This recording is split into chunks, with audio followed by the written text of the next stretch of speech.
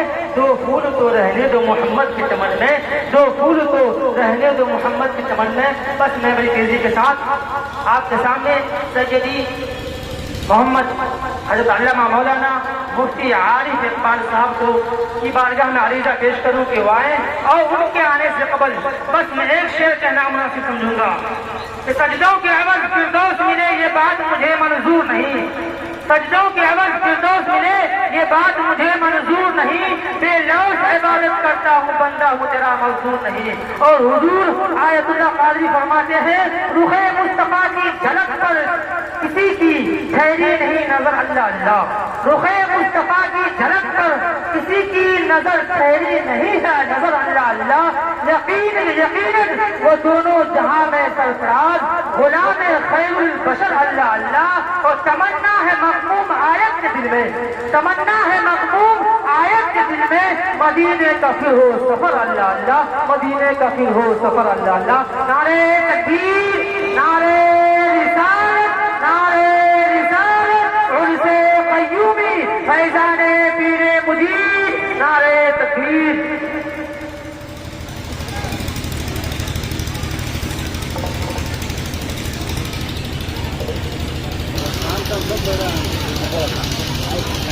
السلام علیکم ورحمۃ اللہ وبرکاتہ۔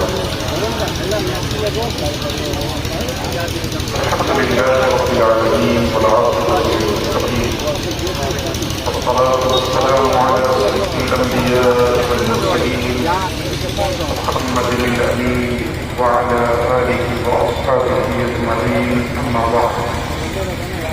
فأعوذ بالله من الشيطان الرجيم، بسم الله الرحمن الرحيم۔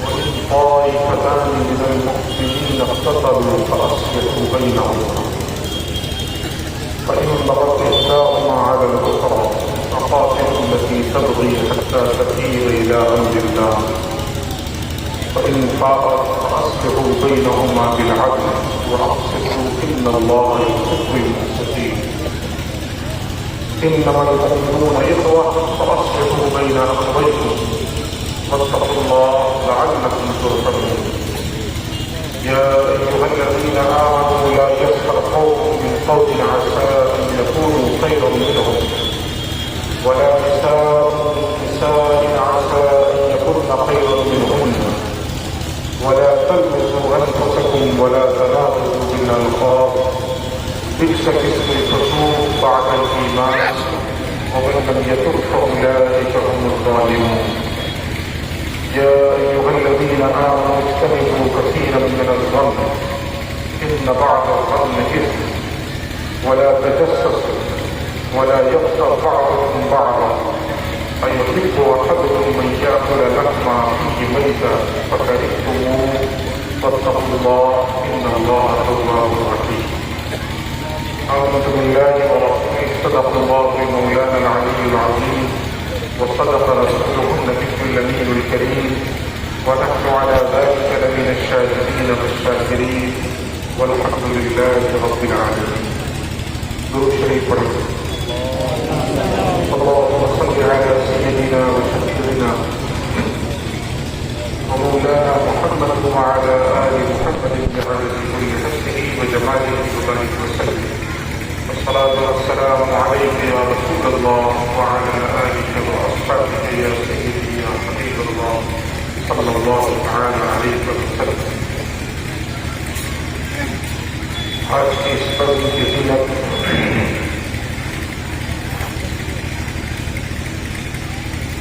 مشائخ خانقاہ مجید کی روحانی وراثتوں کے امیر حضرت الشاہ سید منہاج میاں مجیدی دعوت برکاتہ القدسیہ، ان کی اجازت سے میں چند لمحے آپ سے گفتگو کی سعادتیں حاصل کروں گا۔ انتہائی منکسر المزاج شخصیت ہے، انتہائی متوازن، جو ہمارے مشائخ کی پہچان رہی ہے، جو ہمارے مشائخ کی صفات رہی، جن کتابوں میں پڑھا، خانقاہ مجیدیہ تشریف لے جائیں، اس خانوادے کے ایک ایک فرد کے اندر وہ صفات بدل گئے عظم آپ پائیں۔ میں جب بھی گیا تو حضرت خود ضیافت کے لیے تشریف لائے، خود سے اہتمام فرمایا، کھانے پینے کا انتظام فرمایا، خود دسترخوان کے شریک ہوئے تھا۔ موجودہ زمانے میں یہ بہت بڑی بات ہے۔ موجودہ زمانے کے اعتبار سے بتاؤ، یہ روش خانقاہوں میں اب ناپید ہو چکی ہے، محفوظ ہو چکی ہے، لیکن خانقاہ مجیدیہ کی یہ امتیازی شان ہے کہ حوادثات زمانہ نے سب کو بدلا، اس خانقاہ کی روایتوں کو اور وراثتوں کو نہیں بدلا۔ اپنی اسی روایت پر آج بھی یہ خانقاہ قائم ہے۔ اس روایت کی ابتدا حضرت پیر مجید قدس سرہ العزیز نے فرمائی۔ اللہ رب العزت ان مشائخ کی عمروں میں بے پناہ برکتیں پیدا فرمائے اور ان کے فیوض و برکات سے اللہ ہم سب کو مالا مال فرمائے۔ بالخصوص حضور صاحب سجادہ کی عمر میں اللہ رب العزت صحت و عافیت کے ساتھ برکتیں پیدا فرمائے۔ رونق اسٹیج علماء اہل سنت، بالخصوص حضرت مفتی اسلم صاحب قبلہ اور صاحب عرس حضرت اشراف علامہ و مولانا عبد القیوم صاحب المعروف بڑے مولانا علیہ الرحمٰن کے سالانہ گرامی، ان کے علاوہ دیگر علماء، میں ان تمام کا ممنون کرم ہوں کہ آپ حضرات مجھ جیسے تقریر کو سننے کے لیے بیٹھے۔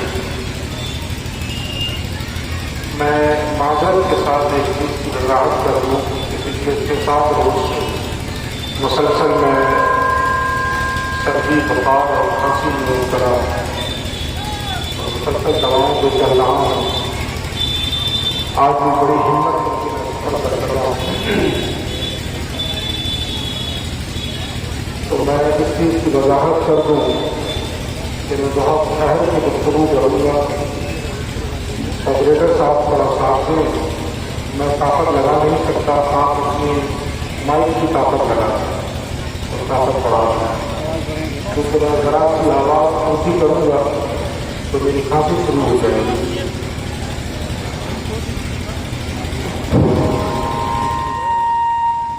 آواز زیادہ کر دیں اور اس کو تھوڑا ختم کر دیں، بالکل پلین کر دیں، آواز بالکل سادہ آواز رکھیں۔ نعت خوانی کے لیے اس وغیرہ کی ضرورت پڑتی ہے آواز کو مترنم بنانے کے لیے، لیکن تقریر میں تو آواز جتنی سادہ ہو وہ زیادہ بہتر ہے تاکہ سامعین تک باتیں کلیئر پہنچ جائیں۔ تو تھوڑی سی گزارش مائک والے سے بھی رہے گی کہ آپ میرا ساتھ دیں۔ میں کیونکہ قوت نہیں لگا سکتا ہوں، کھانسی شروع ہو جائے گی اور پھر ایک بار شروع ہوئی تو بولنا مشکل ہو جائے گا۔ آپ ذرا دعا فرما دیں۔ حضور سید صاحب قبلہ سے عریضہ ہے کہ آپ بھی دعا فرما دیں کہ اللہ صحت و تندرستی عطا فرمائے۔ ایک تو میں اپنے پیروں کی وجہ سے دائمی مریض ہو چکا ہوں اور اوپر سے یہ الگ سلسلہ ہے پچھلے 1 ہفتے سے۔ دعا فرمائے اللہ ان مشائخ کے صدقے اور صاحب عرس کے صدقے اللہ رب العزت ہر مرض سے اور ہر بیماری سے نجات عطا فرمائے۔ جب تک دنیا میں رکھے صحت اور ایمان کے ساتھ رکھے، دنیا سے اٹھائے تو ایمان کے ساتھ۔ آج کی گفتگو کے لیے میں نے سورۃ الحجرات کی چند آیات کا انتخاب کیا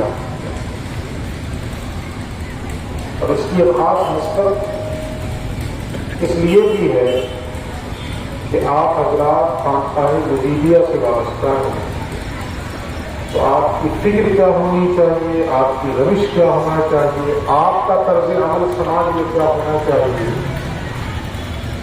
اس صورت کی ان آیات کی روشنی میں اسے بھی ہم آپ کے سامنے رکھنے کی کوشش کریں گے اور یہ بھی سمجھ میں آپ کہ سورۃ الحجرات اخلاقی نقطۂ نظر سے، مورالٹی کے اعتبار سے اہل اسلام کے لیے یہ سمجھنے کے بنیادی منشور ہے، اگر مسلمان اس صورت کی روشنی میں اپنے اخلاق میں، اپنے رویے میں اور اپنے کردار میں انقلاب لے آئیں تو ایک بہتر سماج اور بہتر معاشرہ تشکیل پا جائے۔ آج جو ہمارا مسلم معاشرہ، میں کامن معاشرے کی بات نہیں کر رہا ہوں، میں سیکولر معاشرے کی بات نہیں کر رہا ہوں، جو خالص مسلم معاشرہ ہے اسے بھی آپ صرف مسلم معاشرہ کہہ سکتے ہیں، اسلامی معاشرہ نہیں کہہ سکتے۔ اسے آپ مسلم سوسائٹی کہہ سکتے ہیں، اسلامک سوسائٹی نہیں کہہ سکتے۔ وجہ اس کی یہ ہے کہ ہمارے اندر اسلام ہے کہاں؟ ہم مسلمان تو ہیں، لیکن اسلام کی اگر میں تب جملہ کہہ دوں تو ہوا بھی نہیں لگتی، اخلاقی نقطۂ نظر سے، مورالٹی کے اعتبار سے اس صورت کی روشنی میں۔ اور دیکھیے خانقاہ مدینہ نے جو فکر پچھلے 100 سالوں سے دے رکھی ہے، یہ تو شروع سے بالکل ابتدا سے، لیکن بالخصوص پچھلے 100 سالوں کی جو فکر دے رکھی ہے، اس فکر کے تناظر میں بھی ہم اپنا اندر تبدیلی لانے کی اگر کوشش نہ کر سکیں تو پھر یہ وابستگی کس کا؟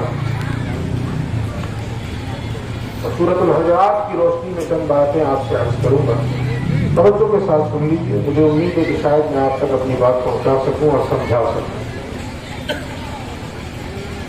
ہے تو بہت تفصیلی صورت، لیکن پوری صورت نہیں پڑھوں گا اس وقت، خاص مقام سے اس کی ابتدا کر رہا ہوں۔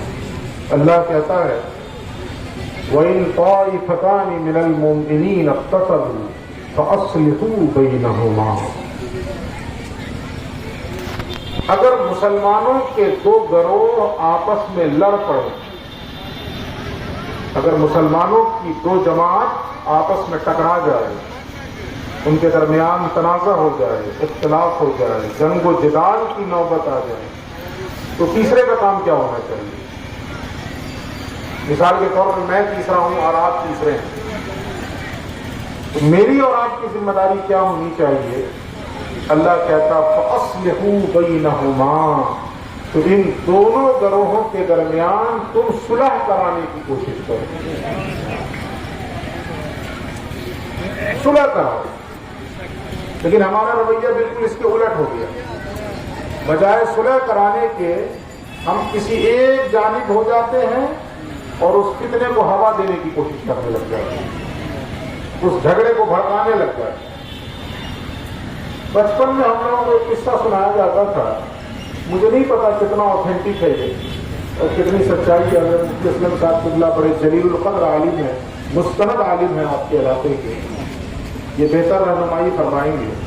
تاریخی اعتبار سے اس میں کیا سچائی ہے نہیں ہے وہ میں نہیں جانتا، لیکن بہرحال اس میں ایک نصیحت ہے، اور اس مقام پہ وہ مجھے قصہ یاد آ رہا ہے، اس لیے میں آپ سے عرض کر رہا ہوں کہ بچپن میں ہم لوگوں کو خاص طور پہ گھر کی بوڑھی خواتین یہ قصہ سناتی تھی تربیت کی خاطر، کہ جب نار نمرود بھڑکائی گئی حضرت ابراہیم کے لیے، تو اس میں ڈالا جائے گا حضرت ابراہیم کو اس آگ میں، تو ایک میڈک تھا جو اپنے منہ میں، ظاہر ہے کہ اس کے منہ میں کتنا پانی آئے گا،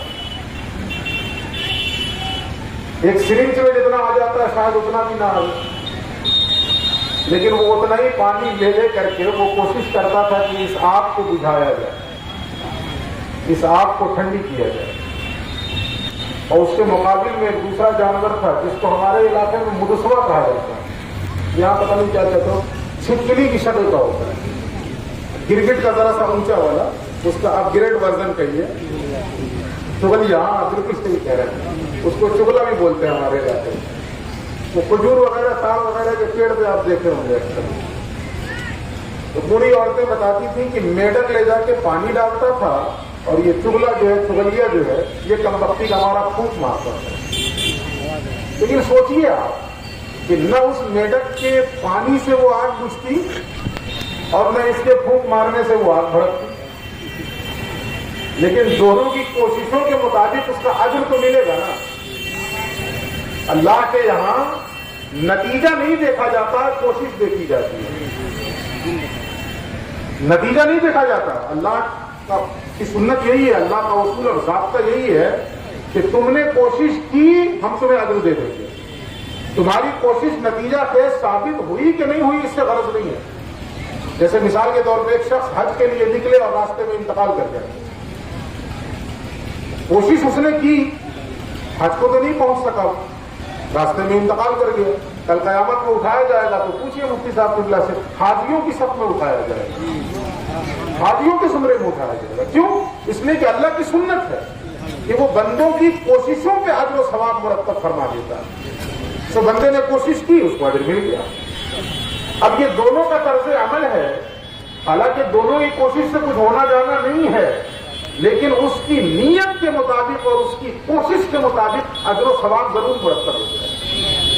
تو ہم اپنی زندگیوں کا جائزہ لیں کہ کبھی ہمارے سماج کے اندر دو مسلمان میں فردن فردن یا دو گروہ میں اجتماعی طور پر کبھی تنازع پیدا ہو جائے, ٹکراؤ ہو جائے, جنگ و جدال کی نوبت آ جائے, تو ہمارا رویہ میڈک والا ہوتا ہے یا اس کو غلیے والا ہوتا ہے, یہ ہم سب کو اپنا اپنا محاسبہ کرنا ہے.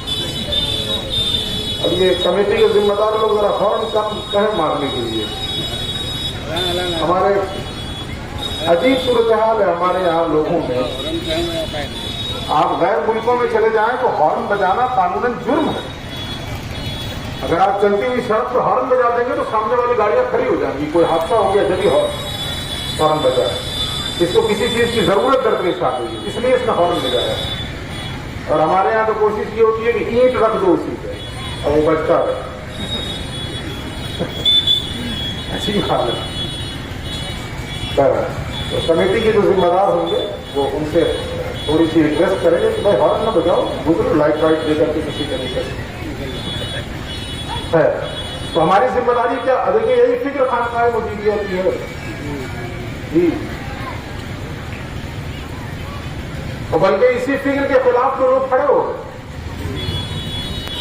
جو اکبر الہ آبادی کا شعر مجھے یاد آتا ہے کہ رپٹ لکھوائی ہے لوگوں نے جا جا کر کے تھانے میں کہ اکبر نام لیتا ہے خدا کا اس زمانے میں. اسی لیے کھڑے ہو گئے کہ آپ صلح کی بات کر رہے ہیں, لوگ مخالفت میں اتر.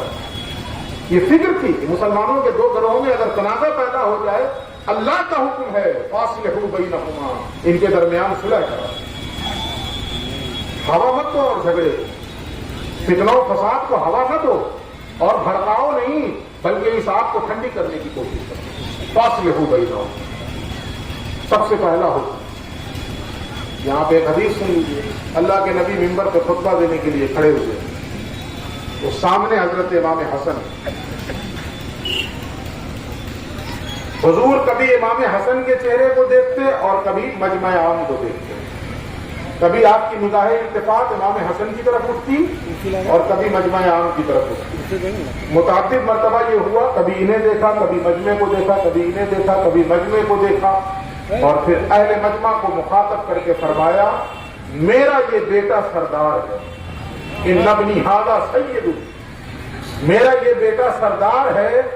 اللہ تعالی ایک دن آنے والا ہے کہ اسی بیٹے سردار کی وجہ سے اللہ رب العزت مسلمانوں کے دو بڑے گروہوں میں صلح فرمائے. چنانچہ نتیجہ نکلا, دنیا نے دیکھا. ایک دور ایسا بھی آیا کہ مسلمانوں کے دو گروہوں میں جب انتشار ہوا اور تنازع ہوا, جنگ و جدال کی نوبت آئی, اس میں حضور کے ارشاد کے مطابق اور اس بشارت کے مطابق امام حسن نے بڑھ کے صلح کروائی. تو صلح کروانا یہ حسنیت ہے, اور تنازع کے وقت کسی ایک کو ایمان سے باہر نکال دینا یہ معتزلی فکر ہے یا خوارج کی فکر ہے؟ یہ اہل ایمان کی فکر نہیں ہے, یہ خوارج کی فکر ہے.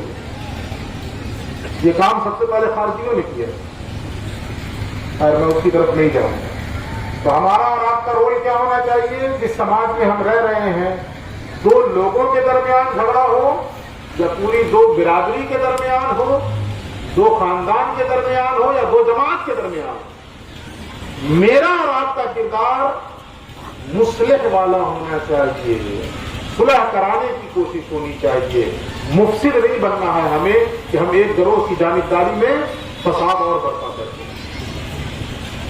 اچھا, لوگ اس وقت کرتے فساد برپا ہیں اور دعویٰ کیا کرتے ہیں ہم تو اصلاح چاہتے ہیں. جس کو قرآن نے کہا کہ وَإِذَا قِيلَ لَهُمْ لَا تُفْسِدُوا فِي الْأَرْضِ قَالُوا إِنَّمَا نَحْنُ مُصْلِحُونَ.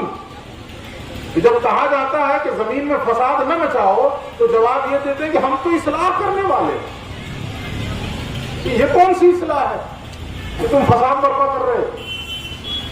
وہ ایک شعر مجھے یہاں پہ یاد آتا ہے کہ واعظ شہر، میں بھی واعظ ہی ہوں اس وقت، کم سے کم اس وقت تو ہوئی نا. وہ شاعر کہتا ہے کہ واعظ شہر تیری چرب زبانی کی قسم، تو نہ ہوتا تو یہاں صرف مسلمان ہوتے. یہ صرف تیری چرب زبانی ہی ہے کہ یہاں مسلمان نہ رہے، کچھ اور ہو گئے وہ مسلمان نہ رہے. کاش کہ ہم مسلمان ہوتے اور کچھ بھی نہ ہوتے تو آج نقشہ ہی کچھ اور ہوتا. لیکن ہم سب کچھ ہوئے، مسلمان نہ ہوئے. مجھے اقبال نے کہا نا کہ تو سید بھی ہو، مرزا بھی ہو، افغان بھی ہو، تم سبھی کچھ ہو، بتاؤ تو مسلمان بھی ہو. ہمارا رویہ فاصلہ ہو بینہما، ان دونوں گروہوں کے درمیان صلح کرنا. اس کے بعد اللہ اور کیا کہتا ہے وہ بھی سنیے آپ. پہلی کوشش تو کرو صلح کرانے کی، لیکن اس کے باوجود نہ مانے ایک فریق، اور کہا اللہ نے فَإِن بَغَتْ إِحْدَاهُمَا عَلَى الْأُخْرَى فَقَاتِلُوا الَّتِي تَبْغِي حَتَّى تَفِيَّ إِلَىٰ أَمْرِ اللَّهِ. اور تمہاری ہر ممکن کوشش کے باوجود بھی صلح کے لیے تیار نہ ہوں اور ایک فریق دوسرے پر زیادتی کرنے لگ جائے، ایک فریق دوسرے پر ظلم کرنے لگ جائے، تو تم اس کے خلاف کھڑے ہو جاؤ گے، اس ظالم گروہ کے خلاف کھڑے ہو جاؤ اور اس وقت تک ان کا مقابلہ کرو جب تک کہ وہ اللہ کے حکم کی طرف پلٹ نہ آئے. حتیٰ تبغی کیا ہے؟ فقاتلوا التی تبغی حتیٰ تفیء الی امر اللہ. اس وقت تک باغی گروہ سے لڑتے رہو جب تک وہ اللہ کے حکم کی طرف پلٹے. پہلی تو کوشش کریں صلح کرانے کی، اور نہ ہو تو کیا کریں؟ چھوڑ دیں، جاؤ لڑو کرو جیسے کہ ہم کرتے ہیں. نہیں، چھوڑیے نہیں، مظلوم کی حمایت میں کھڑے ہوئیے اور ظالم کے خلاف کھڑے ہوئیے. مظلوم کی حمایت میں کھڑے ہوں اور ظالم کے خلاف کھڑے ہوں. لیکن یہ بھی سمجھیے آپ، ظالم کے خلاف کھڑے ہوں مگر نیت کیا ہو؟ اس وقت بھی نیت کیا ہو آپ کی؟ بڑی پیاری حدیث ہے، اللہ کے نبی فرماتے ہیں انصر اخاک ظالما او مظلوما. اپنے بھائی کی مدد کرو، تمہارا بھائی ظالم ہو جب بھی مدد کرو اور مظلوم ہو جب بھی مدد کرو. کچھ عجیب سا نہیں لگا آپ کو کہ ظالم کی مدد کرنے کو کیوں کہا رسول اللہ؟ مظلوم کی مدد تو سمجھ میں آتی ہے، جس پر ظلم ہو رہا ہے اس کی مدد کی جائے گی کہ نہیں کی جائے گی. لیکن اللہ کے نبی فرماتے ہیں ظالم کی بھی کرو. تو ظالم کی مدد کا کیا مطلب ہے؟ حیرت کی بات ہے کہ نہیں؟ ہے عجیب لگی کہ نہیں یہ بات؟ صحابہ کو نہیں عجیب لگی جب رسول اللہ نے یہ بات ارشاد فرمائی کہ اپنے بھائی کی مدد کرو، ظالم ہو جب بھی مدد کرو، مظلوم ہو جب بھی مدد کرو. تو بعض صحابہ پوچھ بیٹھے کہ یا رسول اللہ ظالم کی مدد کیسے کی جائے گی؟ مظلوم کی مدد تو ہماری سمجھ میں آتا ہے، ظالم کی مدد کا کیا مطلب ہے؟ تو اللہ کے نبی فرماتے ہیں ظالم کی مدد اس معنی میں کرو کہ ظالم کے خلاف کھڑے ہو جاؤ، اس کا ہاتھ پکڑ لو اور اسے ظلم کرنے سے روک دو. یہی اس کی مدد ہے. اس لیے کہ اگر وہ ظلم کرے گا تو اسی ظلم کی وجہ سے وہ جہنم میں جائے گا. ظلم کی وجہ سے جہنم میں جائے گا کہ نہیں؟ لعنت اللہ علی الظالمین. ظلم کرنے والوں پر اللہ کی لعنت ہے.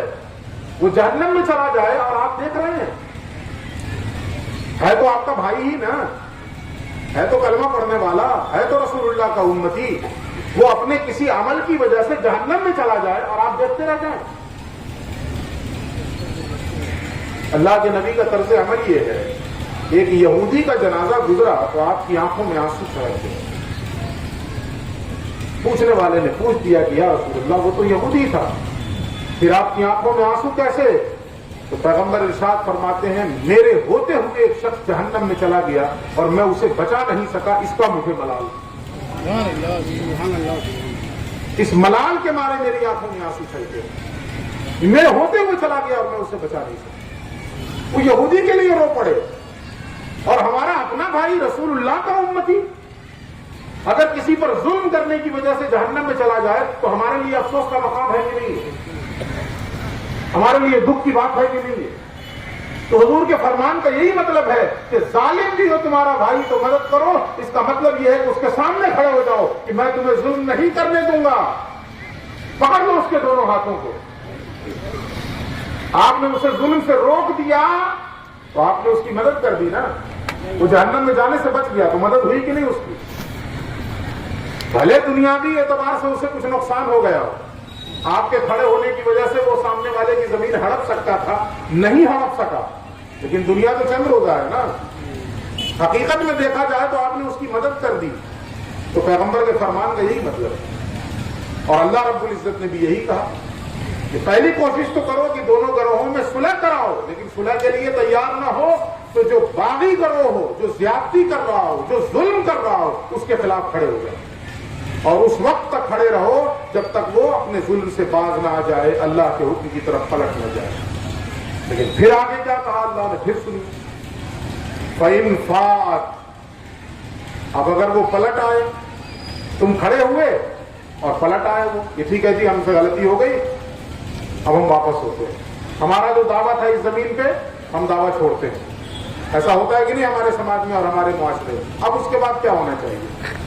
اب اس کے بعد ہمارا رویہ کیا ہوتا؟ اب ہیکڑی نکل گئی, اب اوقات سمجھ میں آئی, یہ ہم بولنے لگ جاتے ہیں. پھر اس کا نتیجہ کیا نکلتا ہے؟ ایک آدمی جو واپس آیا, جو مین ایکیوزڈ تھا, جو مین مدعی تھا, وہ پلٹ گیا, تو بجائے اس کے کہ ہم نرم رویہ اپنا کر اس معاملے کو حل کرتے, ہم اس پر کان و تسبیح کے تیر چلاتے. ہم کہتے سمجھ میں آیا نا, میرے کھڑے ہونے سے تمہیں اپنی اوقات کا اندازہ لگ گیا نا. اب نتیجہ یہ ہوتا ہے کہ وہ تو چپ بیٹھا رہتا, اس کا بیٹا کھڑا ہو جائے, تو پھر لڑائی شروع ہو جاتی. اللہ کہتا فَإِنْ فَاءَتْ, پس اگر وہ پلٹ آئے, فَأَصْلِحُوا بَيْنَهُمَا بِالْعَدْلِ. پھر اللہ رب العزت نے کہا جو ہی پلٹے تو پھر انصاف کے ساتھ دونوں کے درمیان پھر صلح کراؤ. کوئی تان و تشبیہ نہیں, کوئی تیر نہ چلاؤ, کوئی نیچا دکھانے کی کوشش نہ کرو, بلکہ جو ہی پلٹے اسے اپنی غلطی کا احساس ہوا. دیکھیے بندہ جب اللہ کے حضور پلٹتا ہے تو اللہ رب العزت اسے پچھلی زندگی یاد دلاتا ہے. بولیے, اگر انسان اللہ کی بارگاہ میں سچی توبہ کرے تو جس وقت کرے اسی وقت اللہ اسے اپنا دوست بنا لیتا ہے, یا اسے پچھلی زندگی یاد دلاتا ہے؟ اللہ یاد نہیں دلاتا, نہیں, بلکہ انسان اگر اللہ کی بارگاہ میں توبہ کرے اور ایک آنسو ندامت کے گرا دے تو اس کی شان کیا ہے؟ علامہ اقبال کہتے ہیں کہ موتی سمجھ کے شان کریمی نے چن لیے, موتی سمجھ کے شان کریمی نے چن لیے, قطرے جو تھے میرے عرق انفعال کے, گناہوں پر ندامت کی وجہ سے جو میری آنکھ سے آنسو گرے, پروردگار کی شان کریمی نے ان آنسوؤں کو موتی سمجھ کر چن لیے. تو جب اللہ پچھلی زندگی یاد نہیں دلاتا ہے تو ہمیں یہ کہاں زیب دیتا ہے کہ کوئی شخص اگر پلٹ آئے اور اپنے گناہوں سے رجوع کر لے تو ہم اسے پچھلی زندگی یاد دلائیں؟ نہیں. جیسے ہی پلٹے, اللہ کہتا فَإِنْ فَاءَتْ, جیسے ہی وہ پلٹے فَأَصْلِحُوا بَيْنَهُمَا بِالْعَدْلِ, تو انصاف کے ساتھ پھر دونوں کے درمیان صلح کراؤ. اور پھر آگے کہا وَأَقْسِطُوا, انصاف قائم کرو, انصاف قائم کرو. کسی ایک کی طرف مت جھکنا ابھی بھی کہ یہ تو ہماری بات پہلے ہی سے مان رہا تھا, یہ تو مجبوری میں مانا. اکثر ہوتا ہے کہ نہیں ہوتا ہے کہ جو پنچ پرمیشور ہوتے ہیں آج کے زمانے میں, وہ پھر جھکاؤ کے ساتھ فیصلہ کرتے ہیں کہ یہ فریق تو پہلے سے ہماری بات مان رہا تھا, یہ تو مجبوری میں مانا ہے, یہ تو ڈر سے مانا ہے. اب نتیجہ یہ ہوتا ہے کہ کچھ نہ کچھ پلڑا اس کی طرف جھک گیا. نہیں, اللہ فرماتا واپس. اب بھی تمہیں اس بات کا خیال رکھنا ہے کہ انصاف کے ساتھ فیصلہ کرو. ان اللہ یحب المقسطین, اللہ انصاف کرنے والوں کو پسند فرماتا ہے, مقسطین کو اللہ پسند فرماتا ہے. اور حدیث میں آتا ہے کہ جو دنیا میں انصاف کرنے والے لوگ ہوں گے کل قیامت کے دن اللہ رب العزت کے سامنے نور کے ممبروں پہ بٹھائے جائیں گے. نور کے ممبروں پہ انہیں بٹھایا جائے گا جنہوں نے دنیا میں انصاف کیا ہوگا. اور اسی آیت کے ضمن میں تفسیر ابن کثیر میں لکھا گیا, یہ حدیث لائی گئی ہے کہ نور کے ممبروں پہ انہیں بٹھایا جائے گا. اور ایک حدیث میں آتا ہے کہ لؤلؤ اور مرجان کے ممبروں پہ انہیں بٹھایا جائے گا, جو لوگ دنیا میں انصاف کرنے والے ہیں. تو ہماری ذمہ داری کیا بنتی ہے؟ انصاف کرنا. پھر آئیے اگلی آیت کیا ہے؟ انما المؤمنون اخوہ. اور ذرا کان کھول کر سنیے اس آیت کو. ہم لوگوں کی تو برادری الگ ہو جائے تو بھائی ماننے کو تیار نہیں، اور اللہ کہتا ہے تمام کے تمام مومن آپس میں بھائی بھائی، تمام کے تمام مومن آپس میں بھائی بھائی ہے. جو بھی کلمہ شریک ہے، جو لا الہ الا اللہ محمد الرسول اللہ کا اقراری ہے، اس کلمے کے لوازمات کے ساتھ، یہ میں جملہ ایڈ کر رہا ہوں، اس کلمے کے لوازمات کے ساتھ، جو بھی اس کلمے کے لوازمات ہیں، اس میں یعنی یہ سمجھ لیجئے کہ ضروریات دین اور ضروریات اہل سنت، جو ان لوازمات کے ساتھ اس کلمے کا اقراری ہے وہ ہمارا بھائی ہے. انما المؤمنون اخوہ، تمام کے تمام مومن آپس میں بھائی بھائی ہیں. اچھا جب بھائی مان لیا تو پھر کیا کیجیے؟ بھائی جب مان لیا تو پھر کیا ہونا چاہیے؟ اچھا کوئی ہے ایسا جو یہ کہے کہ نہیں میں نہیں مانتا بھائی، اس کا ایمان بچے گا؟ اس لیے کہ یہ اللہ کی آیت ہے، یہ قرآن کی بات ہے یہ، اور قرآن کی کسی ایک نقطے کا بھی کسی نے انکار کر دیا تو ایمان سے گیا کہ نہیں؟ اللہ کہہ رہا ہے کہ تمام کے تمام مومن آپس میں بھائی بھائی، اور ہم کیا کہتے ہیں؟ نہیں جی سب کچھ ٹھیک ہے لیکن ہم اس کو بھائی نہیں مانیں گے. تو بولتے ہیں کہ نہیں بولتے ہیں؟ ذرا سوچیے رک کر کے کتنی بڑی بات بول رہے ہیں، اور اس کا نتیجہ کیا نکلے گا. وہ جو کہا جاتا ہے کہ بات نکلے گی تو پھر دور تلک جائے گی، یہ کتنی دور جائے گی؟ تو ہم اس قسم کی باتیں کر جاتے ہیں کہ ہم کیسے اس کو بھائی مان لیں گے؟ وہ ہماری برادری کا، وہ نیچ ذات کا، وہ فلاں ذات کا، وہ ڈھکا ذات کا. انا للہ و انا الیہ. ابھی تو نیچ ذات کا کہیں گے، اچھا کہیں نیچ ذات والا ریزرویشن پا جائے گا تو پھر کہیں گے یہ دیکھو ان لوگوں کے مزے. بولتے ہیں کہ نہیں بولتے ہیں؟ انہی لوگوں کے مزے ہیں تو ریزرویشن پا جاتا ہے، تو نوکری پا جاتا ہے، انہی لوگوں کی ہے. اللہ کہہ رہا ہے تمام کے تمام مومن آپس میں بھائی بھائی ہیں. تو ماننا ہے کہ نہیں؟ ماننا ہے نا؟ تو ماننا ہے تو پھر کرنا کیا؟ اگلا مرحلہ اپنے بھائی کی مدد کرو. پہلے بھی حدیث سنا چکا ہوں میں، اب دوسری حدیث پھر سن لیجیے. اللہ کے نبی فرماتے ہیں واللہ فی عون العبد ما کان العبد فی عون اخیہ. آج ہم نے کہا ہر شخص یہ دعا کرتا ہے پھر ساتھ میں کہتا اللہ کی مدد نہیں آ رہی ہے. کہتے ہیں کہ نہیں کہتے ہیں؟ ابھی جنگ چل رہی ہے فلسطین کے اندر، دنیا کے کوشے کوشے سے مسلمان دعا کر رہا ہے، اور اس کے بعد کہتا ہے اللہ کی مدد نہیں آ رہی. کہہ رہے ہیں کہ نہیں کہہ رہے؟ اللہ کی مدد نہیں آ رہی. ذرا اس حدیث کے آئینے میں اپنا چہرہ دیکھیں. پیغمبر فرماتے ہیں واللہ فی عون العبد ما کان العبد فی عون اخیہ. مطلب یہ ہے، نبی کا فرمان یہ ہے کہ جب تک بندہ اپنے بھائی کی مدد کرتا رہتا ہے اس وقت تک اللہ رب العزت اس بندے کی مدد فرماتا رہتا ہے. سبحان اللہ سبحان اللہ. جب تک بندہ اپنے بھائی کی مدد کرتا رہتا ہے اس وقت تک اللہ اس بندے کی مدد فرماتا رہتا ہے. اب اگر ہم یہ کہتے ہیں کہ اللہ کی مدد ہم سے روٹ گئی ہے تو شکوہ نہ کیجیے اللہ کی بارگاہ میں. ذرا اپنی زندگی میں جھانک کر دیکھیے کہ ہم اپنے بھائیوں کی مدد کرنے سے ہاتھ تو نہیں روک رکھے ہیں. اگر ہم نے اپنی زندگی میں اپنے بھائیوں کی مدد سے ہاتھ روک لیے ہیں تو اللہ کی مدد بھی ہم سے روکی رہے گی. اور جس دن ہم نے اپنے بھائیوں کے لیے اپنی جانب سے مدد کا ہاتھ بڑھایا، ادھر ہم نے مدد کا ہاتھ بڑھایا ادھر اللہ کا دست قدرت ہماری مدد فرمائے. بشرطے کہ پہلے ہم مدد کریں. پہلے ادھر سے لائیے نا. ہم لوگ سوچتے ہیں کہ پہلے ادھر سے ہو. کما تدین و تدان، یہ ضابطہ ہے، جیسا کرو گے ویسا پاؤ گے. ہے یا نہیں ضابطہ یہ؟